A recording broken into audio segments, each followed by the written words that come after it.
আমাদের এত কষ্ট, আমাদের বাড়ি চালাটা থাকতো, আসলে আমি অনেক খুশি হইতাম। অনেকে হাসাহাসি করে আমাকে অনেক ঠান্ডা করে, আড়ালে আমার পানি পর্যন্ত ধরে।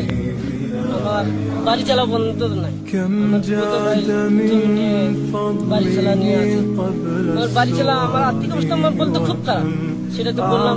বাড়ি চালা বন্ধ নয়, ঘর আছে, এই ঘর ধরে ভেঙে যায়, আমি একটা ঘর দেবো, সেটা আসলে স্যার আমার অসম্ভব। এটা আল্লাহ পাকের ইচ্ছায় আমি অনেক টেনশনে থাকি, এই জন্য এগুলা যন্ত্রপাতি আমি কিনছি। কিনা মনে কষ্ট, মনে আবেগ থেকে কষ্টগুলো আনন্দ দেওয়ার জন্য চোখ দিয়ে যেন পানি না ধরে। আড়ালে আসলে আড়ালে আমার পানি পর্যন্ত ধরে, এই কারণে আমি ভিডিওগুলো বানাই। বাংলাদেশে যত চর অঞ্চল আছে, অসহায় লোক আছে, সবাইকে দেখতে হবে। আমি চাই না আপনারা আমাকে দেখেন।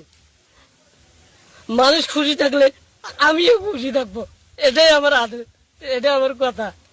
আসলে আমি কথা বুঝে বলতে পারি না, ছোটবেলার থেকে আমি এরকম।